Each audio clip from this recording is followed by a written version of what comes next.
राष्ट्रीय स्वयंसेवक संघाबद्दल संघातर्फे मी आपलं सर्वांचं स्वागत करतो आणि कोरेकल इथे आज राष्ट्रीय स्वयंसेवक संघाचे एक कार्यक्रम झालेला आहे. तरी या कार्यक्रमाबद्दल चार गोष्टी माहिती सांगा.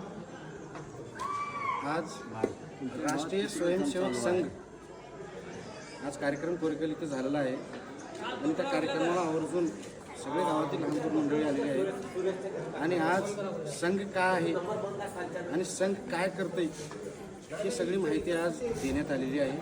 आणि आज कोरेकल येथे आज 30 वर्षापासून इथं संघ चालत आहे आणि अजूनही असंच पुढे वाढवण्याचा प्रयत्न आपण करत आहोत. आणि हे सगळे स्वयंसेवक जे आहेत ते आमचे वडीलधारी काही आहेत. आपले शेषराव महाराज, विठ्ठलरावजी बेळकोणे हे देखील 30 वर्ष झाला शाखेमध्ये आहेत आणि हे शाखा असंच चालत आहो आणि सगळे संघटित व्हा, सगळे हिंदुत्वाला हे द्या. आज आपला संकटात यायचं आहे आपल्याला वेळ. आज हिंदू धर्माला प्रत्येकजण टार्गेट करत आहेत. त्यासाठी सगळे हिंदू ह्या संघामार्फतच एक होणार आहेत आणि संघ एक असा आहे सर्व भाव सगळेजण ह्या संघामध्ये येऊ शकतात आणि जात नाही पाहत नाही.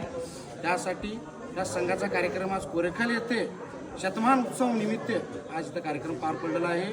त्याबद्दल सगळ्या गाववासीकडून आणि आमच्या ठाणा कृष्णूर ह्या सर्कलमध्ये कोरेकल इथे ग्राम आहे. 30 वर्ष झाले इथं शाखा चालत आहे आणि शाखा चालविण्याचे जे प्रमुख आहेत तिथं थांबून आहेत. सगळ्यांना धन्यवाद करतो आणि आजचा कार्यक्रम छान रीतीनं पार पडला आणि प्रत्येक हिंदू समाज हिंदू गावामध्ये हे शाखा चालली पाहिजे हे थोडंसं काळजी घ्या.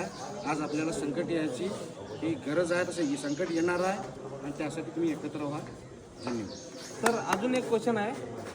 RSS म्हणजे राष्ट्रीय स्वयंसेवक संघ हे कोण्या एमर्जन्सीमध्ये प्रत्येक आपत्कालीन स्थितीमध्ये भारतामध्ये जेव्हा काही संकट आले त्यावेळेमध्ये राष्ट्रीय स्वयंसेवक संघ पहिला प्रथम त्यानंच होता. आपला संघाचाच स्वयंसेवक तिथं हजर होता.